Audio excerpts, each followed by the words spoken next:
Assalamualaikum warahmatullahi wabarakatuh. Di sini saya akan membahas tentang kekhawatiran orang tua mengenai kasus bullying anak di sekolah dan tips atau cara mengatasi kasus bullying tersebut. Pada era sekarang ini, kasus bullying telah menjamur baik di kalangan anak kecil, remaja, dewasa maupun lansia, dan tidak mengenal entah dari kalangan bawah, atas maupun menengah, dan dapat terjadi di mana saja. Ironisnya, kebanyakan dari mereka tidak sadar bahwa mereka telah melakukan tindakan bullying. Kasus bullying di Indonesia sudah sering sekali terdengar, bahkan ada juga yang berakhir dengan kematian. Oleh karena itu, menghentikan bullying terus harus dilakukan oleh semua pihak, baik itu keluarga maupun sekolah. Bullying harus dihentikan sekarang juga. Mengapa? Karena dampaknya sangat luas sekali, mulai dari prestasi akademis, kehidupan sosial, kesehatan mental dan fisik anak, hingga keselamatan nyawa anak. Jenis-jenis bullying sangat beragam, mulai dari bullying secara fisik, verbal, sosial, hingga cyberbullying. Terlebih, anak-anak zaman sekarang yang sudah sangat dekat dengan dunia digital, cyberbullying rentan sekali terjadi melalui media sosial. Untuk mengatasi hal tersebut, dibutuhkan cara mencegah bullying baik di sekolah, rumah, maupun dunia maya. Terus apa sih bullying itu?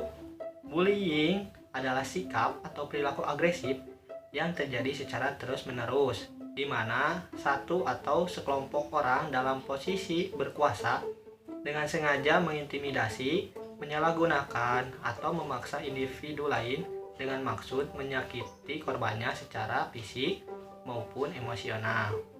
Di dalam Kamus Besar Bahasa Indonesia, bullying atau biasa juga disebut dengan perundungan adalah tindakan mengganggu, mengusik terus-menerus, dan menyusahkan. Jadi, perundungan atau bullying tidak hanya sebatas mengganggu secara fisik, tetapi juga mental atau emosional. Oleh karena itu, banyak pihak seperti orang tua, guru, atau masyarakat luas harus memahami apa itu bullying. Hal ini bertujuan supaya tindakan perundungan atau bullying dapat dihindari. Dengan mengetahui jenis-jenis bullying, orang tua atau guru akan lebih mudah dalam mengedukasi anak dan siswanya tentang apa itu bullying dan bagaimana dampaknya terhadap seseorang. Tidak hanya jenis-jenisnya, contoh bullying juga harus diberitahukan sehingga tidak menjadi hal yang akan terus berulang. Selain guru di sekolah, sudah saatnya orang tua mengambil peran penting dalam mencegah bullying di sekolah. Maka dari itu, pahami berbagai tips untuk mencegah perundungan di lingkungan belajar. Yang pertama, mulailah dari rumah. Salah satu hal penting untuk mencegah bullying di sekolah adalah memastikan bahwa anak mengetahui apa itu bullying. Selain menjelaskan definisinya, Anda juga disarankan untuk memberitahu ciri-ciri bullying dan seperti apa rasanya dibully. Mulailah pembicaraan dengan menyinggung arti persahabatan yang sehat dan mana yang toksik. Untuk memancing anak agar mau menjawab pertanyaan dengan terbuka, cobalah menanyakan beberapa hal umum seperti dengan siapa ia makan siang hari ini, atau apa yang ia lakukan di jam istirahat. Setelah itu, Anda juga dapat menanyakan tentang kasus-kasus bullying yang terjadi di sekolah.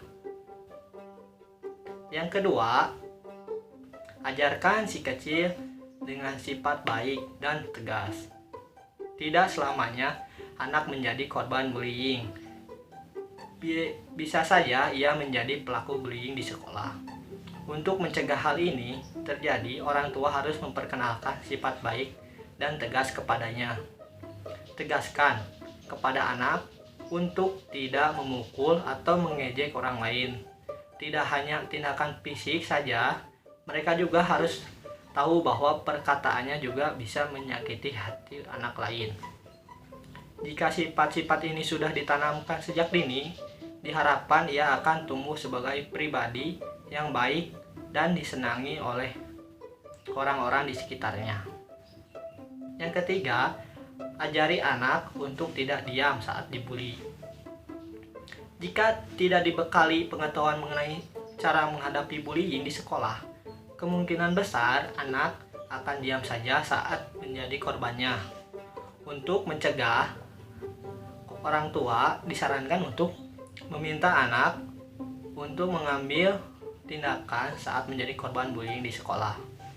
Saat sedang dibully, ajarkan mereka untuk pergi jauh dan segera melapor kepada guru atau menegaskan kepada pelaku bully untuk berhenti. Selain itu, penting juga bagi anak untuk mengetahui cara melaporkan tindakan bullying saat ia menjadi korban atau saksi. Yang keempat, kenali kebijakan sekolah mengenai bullying. Sangat penting bagi orang tua untuk mengetahui kebijakan mengenai kasus bullying di sekolahnya. Cobalah untuk mengenal siapa yang harus dihubungi saat anak Anda menjadi korban bullying. Selain itu, kenali juga bagaimana sekolah menangani masalah ini. Dengan bertatap muka kepada pihak sekolah Anda akan menunjukkan komitmen untuk memastikan anaknya baik-baik saja di sekolah tersebut. Sekian pemaparan yang dapat saya sampaikan. Mohon maaf bila terdapat kesalahan atau tutur kata yang kurang jelas. Wassalamualaikum warahmatullahi wabarakatuh.